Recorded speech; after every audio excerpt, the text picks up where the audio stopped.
Hello guys, welcome to my YouTube channel. কেমন আছো তোমরা? এখন আমরা কথা বলবো হচ্ছে মালায়ালামের একটি ফিল্ম নিয়ে, যেটা 2025-এর জানুয়ারি মাসে রিলিজ হয়। ফিল্মটার নাম হচ্ছে আইডেন্টিটি, যেটা লিড চরিত্রে আছে যাতে টবিনো থমাস এবং তৃষা কৃষ্ণন। এই ফিল্মটা ফাইনালি আমি এখন দেখলাম। কেমন লাগলো আমার আইডেন্টিটি ফিল্মটা, সেটা নিয়ে কথা বলবো। চলো ভিডিওটা শুরু করা যাক। কেমন হলো মালায়ালাম ফিল্ম আইডেন্টিটি? এবার এক লাইনে যদি আমি ফিল্মটা রিভিউ করি, তো আমি এটাই বলবো, এই ফিল্মটা কিন্তু আমার জন্য যথেষ্ট ভালো একটা ফিল্ম মনে হয়েছে। আমার জন্য এই ফিল্মটা স্ক্রিন প্লেটা খুব দারুণ মনে হয়েছে, আমাকে ভালো এঙ্গেজ করে রাখতে পেরেছে। হ্যাঁ, আমি বলবো না যে এই ফিল্মটা একদম মানে কি বলবো, একদম মাথা ঘুরিয়ে দেয় বা অন্য মালায়ালামের ফিল্ম যেরকম হয়েছে, মানে যদি আমি ক্রাইম ড্রামা ফিল্ম দেখি বা মিস্ট্রি ক্রাইম থ্রিলার ফিল্ম দেখি, মানে ওই কিষ্কিন্দা কান্দা বা সুকসামা দর্শিনী লেভেলের নয়, ওই রকম নয়। আর রিসেন্টলি যে ফিল্মটা আমরা দেখলাম, ওই আমাদের নামটা ভুলেছি, অফিসার অন ডিউটি, ঠিক আছে, সেই ফিল্মটা যেরকম ছিল।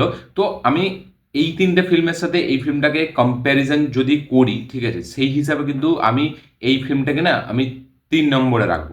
ফার্স্ট রাখবো হচ্ছে আমি একে সুকসামা দর্শিনীকে, সেকেন্ড রাখবো কিষ্কিন্দা কান্দামকে, থার্ড রাখবো হচ্ছে এই ফিল্মটাকে। হ্যাঁ, এই ফিল্মটা অফিসার অন ডিউটির যে ফিল্মটা ছিল তার থেকে একটা বেটার ফিল্ম মনে হয়। কারণ এই ফিল্মের যে স্ক্রিন প্লের যে ফরম্যাটটা, স্ক্রিন প্লের যে স্টাইলটা, সেটা কিন্তু খুব সুন্দর। এবং এই ফিল্মটার গল্পটা হচ্ছে যে একটা, এখানে তৃষা কৃষ্ণনের ক্যারেক্টারটা, সে হচ্ছে একটা মার্ডার হতে দেখে ফেলে।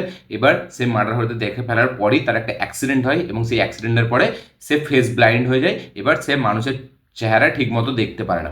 এবার সে কাপড় জামা দেখে মানুষকে মানে কি বল চিহ্নিত করে। ফাইনালি এই কেসটা, মানে ফাইনালি সে পুলিশের কাছে যাচ্ছে এবং এই মার্ডার কেসটার ইনভেস্টিগেশন হচ্ছে। তৃষা কৃষ্ণানি একমাত্র উইটনেস ওই মার্ডারটা কে করেছে। এবার ফাইনালি একজনের কাছে যাওয়া হচ্ছে। এবার মানে যেহেতু সে বুঝতে পারে না, মানে মানুষকে দেখতে পারে না ভালো করে, তাই জন্য সে স্কেচ বানাচ্ছে। এবার সেই স্কেচ আর্টিস্টটা হচ্ছে আমাদের এখানে টবিনো থমাসের ক্যারেক্টারটা। এবার ফাইনালি এই স্কেচটা কি মানে আদৌ বানাতে পারবে টবিনো থমাস? কারণ এখানে তৃষা কৃষ্ণন যে ক্যারেক্টারটার কথা বলছে, সে অ্যাকচুয়ালিতে কে, সে কিরকম দেখতে এবং তার সাথে কার কার ফেস সিমিলারিটি হচ্ছে, এবং সে কি যে বলছে আদেও সেটা কি ঠিক বলছে? টবিনো থমাস কি পারবে এই স্কেচটা বানাতে? এবং টবিনো থমাসের সাথে কি কানেকশন আছে এই মানে মার্ডারটার সাথে, সেসব দেখার জন্য এই ফিল্মটা আপনাদেরকে দেখতে হবে। বেশি কিছু গল্পটা, কারণ এই ফিল্মের মেন যে সেটাই হচ্ছে এই ফিল্মের মানে ইন্টারভেলে আপনারা দেখতে পাবেন। এবং মেন টুইস্টটা আমি যদি বলে দিই, তাহলে গল্পটা যদি বলে দিই, টুইস্টটা আপনি অনেকটা প্রেডিক্ট করতে পারবেন। তো এই ফিল্মের টুইস্টটা ইন্টারভেলে দেখায়, সেটা আমার জন্য বেশ দারুণ ওয়ার্ক করেছে। ফিল্মের জেক্স বিজয়ের বিজিএম মিউজিক খুব সুন্দর হয়েছে, কিন্তু খুব লিমিটেড বিজিএমই আমরা শুনতে পাই, খুব হেভি একটা বিশাল লেভেলে না, একমাত্র ইন্টারভেল পয়েন্টে আর একটা দুটো পয়েন্টে যেখানে একটু মাসি বিজিএম একটু ট্রিটমেন্ট দেওয়া হয়েছে। এবার পারফরমেন্স যদি কথা বলি, আমি টবিনো থমাস, তার পারফরমেন্স নিয়ে কোনো বলার কিছু নেই। সে খুব দারুণ একটা অ্যাক্টার, সে সব রকম চরিত্র করতে খুব ভালো করে পারে, ঠিক আছে, এবং এখানেও তার পারফরমেন্স ভালো। তৃষা কৃষ্ণারও পারফরমেন্স ভালো। এখানে মেনলি যে আমাদের মেন এখানে অ্যান্টাগনিস্ট, তার পারফরমেন্স এখানে সব থেকে বেশি ভালো লাগে। সে খুব চালাক, সে খুব স্মার্ট, ঠিক আছে, এবং সে খুব ডেঞ্জারাস। তাই ক্যারেক্টারটা মানে আপনার চেনেন, ওই ক্যারেক্টারটা পপুলার, ঠিক আছে, সব রকম ফিল্মে করে, আমাদের কানাডা, মালায়ালাম, তেলেগু সব রকম ফিল্মেই সে থাকে, তামিল ফিল্মেও সে করেছে। তো তার পারফরমেন্স আমার বেশ ভালো লেগেছে। হ্যাঁ, আমি এখানে অ্যাকচুয়ালিতে এই ফিল্মটা যেহেতু একটা মাসির ট্রিটমেন্ট দিয়ে বানানো, ঠিক আছে, একটা ইনভেস্টিগেশন থ্রিলার, বাট তার সাথে হালকা কমার্শিয়াল এলিমেন্ট টাচ দেওয়া আছে।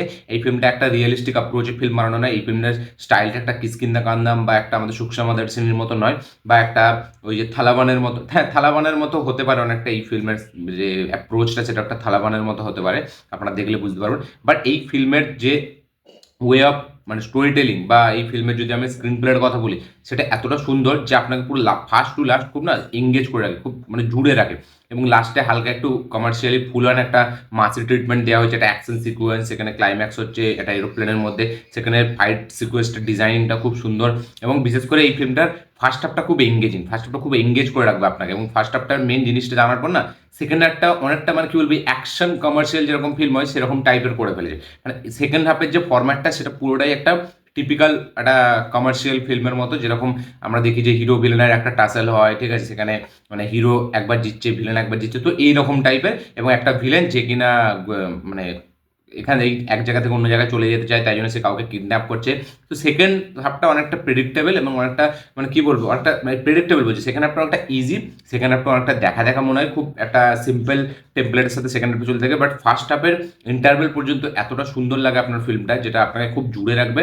এবং সেখানের যে ইন্টারভেলের যে টুইস্ট অ্যান্ড টার্নস আছে, বা একদম ফার্স্ট থেকে যেভাবে ফিল্মটা চলতে থাকে, সেটা দারুণ আপনাকে মজা দেবে। ফিল্মটার মধ্যে রিপিট ভ্যালু আছে। ফিল্মের বিজিএম যেরকম বললাম খুব লিমিটেড, বাট বিজিএমটা ঠিকঠাক। হ্যাঁ, এই ফিল্মটার মধ্যে সেরকম কোনো মুভমেন্টস নেই, মানে যে একটা আপনার হেভি মনে থাকবে একটা দুটো মুভমেন্টস ছাড়া, বাকি সেরকম কোনো স্ক্রিন প্লের মধ্যে মুভমেন্টস নেই। যেমন সুকসামা দর্শনীতে কিছু কিছু মুভমেন্টস যেগুলো আপনার বেশ ভালো লাগবে।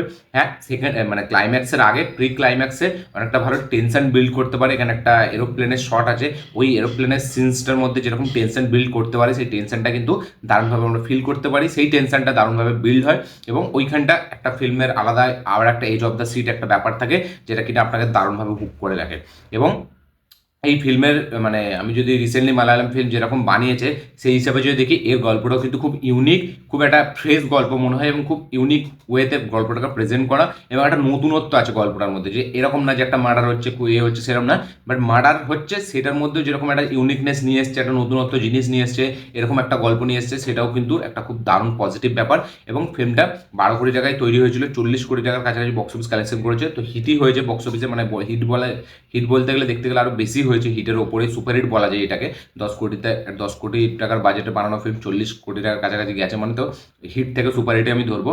এবং তার মেনলি কারণ হচ্ছে স্ক্রিন প্লেটা খুব টাইট, স্ক্রিন প্লেটা হেভিভাবে ডিজাইন করা, এবং ইন্টারভেল পর্যন্ত তো আপনার ফিল্মটা দেখতে এত মজা লাগবে কি বলবো। এবং ইন্টারভেলের পর যেরকম আমি বললাম যে একটা হিরো ভিলেনের টাসেন চলে আসে, খুব ইজি মনে হয়, খুব সিম্পল মনে হয়, তারপরে ভিলেনকে কীভাবে ধরবে।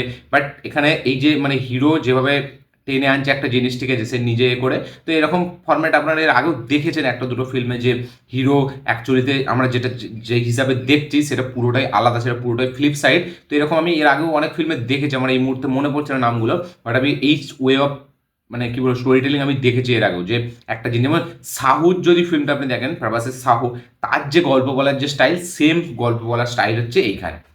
এই ফিল্মটা আইডেন্টিটি ফিল্মটা আপনারা দেখলে পুরো বুঝতে পারবেন, যে আমি এই মনে পড়ছিলাম বলে বলতে পারছিলাম না, সাহু প্রভাসের শ্রদ্ধা কাপুরের যে সাহু, পুরো সেম টু সেম, আমার তো মনে হয় হিউজলি ইন্সপায়ার্ড সাহু থেকে, ঠিক আছে, সাহু থেকে মানে এই করেই এই ফিল্মটা মানে বানানো হয়েছে, খালি সেখানে ফ্লিপ সাইড করে দিয়েছে, সেখানে একটা আলাদা এ ছিল, এখানে একটা আলাদাই আছে, পুরো সেম টু সেম আপনার স্ক্রিন প্লেটা মনে হবে, ফার্স্ট হাফ পর্যন্ত ইন্টারভেল পর্যন্ত পুরো সেম টু সেম মনে হবে, যে সাহুর যেরকম গল্প বলার স্টাইল ছিল ফার্স্ট হাফ পর্যন্ত, মানে এতেও ঠিক সেরকম। আর সেকেন্ড হাফেও কিন্তু সাউথ একটা আমরা দেখি যে হিরো ভিলেনের টাসেল হয়, ঠিক সেকেন্ড হাফে কিন্তু এখানেও আইডেন্টিটিতে একটা হিরো ভিলেন টাসেল। তো সাউথ সাথে অনেকটা সিমিলারিটি আছে, জানি না আমি এটা আমার মানে পুরো দেখে মনে হলো এটা সত্যি জেনুইন মনে হলো আমার, জানি না মানে ডিরেক্টর সেখান থেকে ইন্সপায়ার্ড হয়ে কিছু বানিয়েছে নাকি।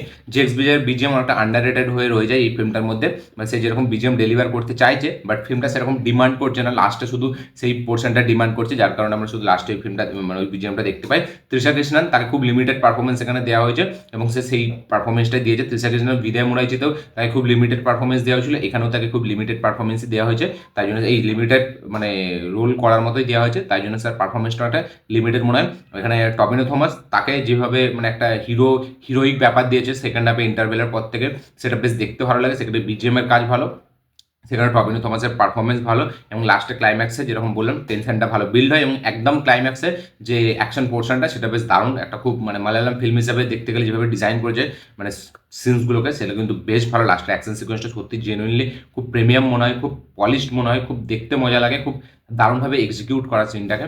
তো এই ছিল আমার রিয়াকশন, এই রিভিউ এই ফিল্মটা নিয়ে, আইডেন্টিটি ফিল্মটা নিয়ে। ফিল্মটার পারফরমেন্স, আমার পারফরমেন্স সেরকম যেহেতু খুব হেভি একটা পারফরমেন্স মানে পারফরমেন্স ওয়ালা একটা ফিল্ম নয়, তাই জন্য পারফরমেন্স সবার ঠিকঠাক মনে হয়, মানে টবিনো থমাসের পারফরমেন্স ভালোই, তৃষা কৃষ্ণনের ভালো, মেন ভিলেনটার পারফরমেন্স একটু বেশি ভালো, ঠিক আছে। তারপরে ফিল্মের স্টোরি লাইন খুব সুন্দর, যেভাবে স্টোরিতে নতুন একটা ইউনিক জিনিস নিয়ে সেটা ভালো, স্ক্রিন প্লে দারুণ এঙ্গেজ করে রাখতে পারে আপনাকে, কিছু কিছু মুভমেন্টস মানে লাস্টের সিকোয়েন্স মানে অ্যাকশন সিকোয়েন্স থেকে শুরু করে যেরকম প্রি ক্লাইম্যাক্সে যেরকম টেনশন বিল, সেগুলো ঠিক আছে। বাট এই ফিল্মের যে স্ক্রিন প্লেতে যে হেভি কিছু মানে একটা দুটো টুইস্টে আপনারা দেখতে পাবেন যেগুলো ভালো লাগবে, বাট সেরকম কোনো মুভমেন্টস নেই যেটা না খুব একটা আইকনিক হয়ে যাবে, মানে একমাত্র ইন্টারভেলের পয়েন্টে ছাড়া মানে সেরকম কোনো আইকনিক মুভমেন্টস এই ফিল্মটায় আপনি মানে এক্সপেক্ট করবেন না, যে একটা হেভি কিছু মুভমেন্টস আপনার দেখে মনে থেকে যাবে, ঠিক আছে, সেরকম কোনো মুভমেন্টস কিন্তু এই ফিল্মে নেই। যখন আপনি একটা এই রিসেন্টলি অফিসার অন ডিউটি যে ফিল্মটা হয়েছিল, ঠিক আছে, সেখানে যে একটা ক্লাইম্যাক্স এটা ইন্টারভেলের যে একটা অ্যাকশন সিকোয়েন্স আছে, সেই সিকোয়েন্সটা না খুব মানে হেভি ছিল, সেখানটায় আপনার মনে থেকে যাবে।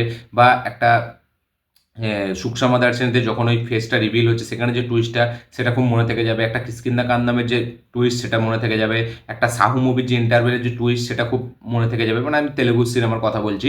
বাট এই ফিল্মের টুইস্টটা মানে কি বলবো হেভি, মানে একটা অ্যাপ্রোচটা হেভি, বাট সেরকম না কোথাও একটা আপনার একটা মাইন্ডে একটা থেকে যাবে না যে এরকম একটা টুইস্ট আমি দেখেছি এই ফিল্মটায়। তো এইখানে মানে টুইস্টটা হেভি লাগলেও খুব একটা আমাদের সাথে থাকে না, তো এই ছিল আমার রিভিউ এই ফিল্মটা নিয়ে। আপনারা যদি এই ফিল্মটা দেখে থাকেন আইডেন্টিটি, অবশ্যই কমেন্টে লিখে জানাবেন আপনাদের কি রিয়াকশন, কি মতামত, কি বক্তব্য। যারা এখনো দেখেননি দেখবেন ভাবছেন, অবশ্যই একবার চেক আউট করুন, দেখে অবশ্যই কমেন্ট করবেন আপনাদের কি বক্তব্য, কি মতামত, কি রিয়াকশন। ভিডিওটা ভালো লাগে থাকলে লাইক শেয়ার কমেন্ট করে দেবেন, চ্যানেল নতুন হলে চ্যানেলটিকে সাবস্ক্রাইব করবেন, বেল আইকনটি প্রেস করতে ভুলবেন না। দেখা হচ্ছে পরের ভিডিওতে, ততক্ষণের জন্য বাই।